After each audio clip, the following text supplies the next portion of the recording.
আসসালামু আলাইকুম ওরহমতুল্লাহি ওয়াবারাকাতুহ। সুপ্রিয় দর্শক বন্ধুরা, আজকের এই এপিসোডে আপনাদেরকে খুব সুন্দর একটি বশীকরণ শেখাবো। এটি হলো ইসলামিক একটি বশীকরণ। শুধুমাত্র একবার এই সূরাটি পাঠ করতে হবে, তাহলে যে কোনো মেয়ে হোক বা যে কোনো ছেলে হোক, ইচ্ছে করলে সে আপনার বাড়িতে এসে উপস্থিত হবে ইনশাআল্লাহ।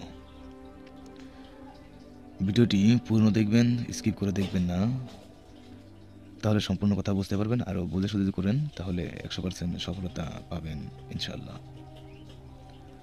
পূর্বে একটি কথা বলে দিই, যারা নিজ থেকে বশীকরণ করতে সম্পূর্ণরূপেই অক্ষম তারা আমাদের হোয়াটসঅ্যাপ নম্বর কিংবা কলিং নম্বরে কল দেন, তাহলে সরাসরি আমাদেরকে দিয়ে কাজ করে নিতে পারবেন। আর আপনি যদি নিজে ইচ্ছা পোষণ করেন কাজ করার জন্য, তাহলে এই ভিডিওটি এখন থেকে সম্পূর্ণ দেখেন, স্কিপ করবেন না টোটালি। তো যা হোক, এই কাজটি করার জন্য অবশ্যই নিজেকে পাক সাফ করে নিতে হবে এবং পবিত্র পোশাক পরিধান করে নিতে হবে। যেহেতুকে নামাজ করতে হবে সেহেতুকে আপনি অবশ্যই পাক সাফ থাকবেন। এটা আপনাকে বোঝালেও আপনি পাক সাফ থাকবেন এবং না বোঝালেও আপনি পাক সাফ হবেন।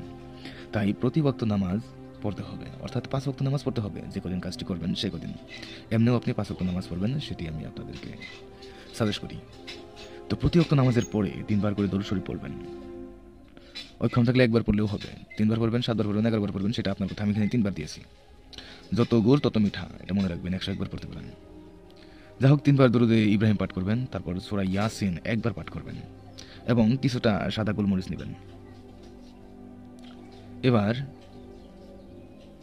সেই গোলমরিচের গুলো আগুনে নিক্ষেপ করতে হবে। অর্থাৎ আপনি একটি কাজ করবেন, নামাজ পড়বেন, নামাজ পড়ে জানাজাতে বসেই কাজটি করে নেবেন। বাড়িতে আসবেন, বাড়িতে আসার পর আপনি আগুনে নিক্ষেপ করবেন সেই গোলমরিচগুলা। অবশ্যই সাদা হতে হবে, সেটা আমি আপনাদেরকে আগে বলছি। তো এবার 3 বার দরুদ ইব্রাহিম পাঠ করে নিতে হবে, তাহলে আপনার কাজ মোটামুটি সমাপ্ত। এখানে একটি কথা আপনাদেরকে বলে দেই, যেহেতু কি আপনি মসজিদে নামাজ পড়বেন সেহেতু কি আপনি সেখানে কাজ করে চলে আসবেন। যদি সেখানে আপনি আগুন তো সেখানে নেই, সেটা আমার জানা আছে, আপনার জানা আছে, তাই বাড়িতে এসে ওইগুলো আগুনে নিক্ষেপ করতে হবে। আপনি শেষের 3 বার দরুদ ইব্রাহিম যদি আপনি আগুনে নিক্ষেপ করেও আপনি পাঠ করেন তাহলে হবে। এক্ষেত্রে আপনি মসজিদ থেকে বাড়িতে আসার সময় কারোর সাথে কোনো অতিরিক্ত কথাবার্তা এগুলো বলা যাবে না। পারাপক্ষে নিজের যে কর্মটা করতেছেন সে কর্মর প্রতি ধ্যান রাখবেন। আর যদি পারেন তাহলে আপনি গোলমরিচগুলোতে দম করে নেবেন সূরা ইয়াসিন একবার পাঠ করে, তারপর সঙ্গে সঙ্গে 3 বার দরুদ ইব্রাহিম পাঠ করে নেবেন। আর পরে এসে যদি আপনি গোলমরিচগুলো আগুনে নিক্ষেপ করেন তবু আপনার কাজ 100% সফলতা আসবে ইনশাল্লাহ। তো ভিউয়ার্স, কাজটা এত দূরই ছিল। তো আশা করি আপনারা কাজটি নিয়ে সক্ষম হবেন করে, আর আশা করি আপনি কাজটি ভালো পাবেন।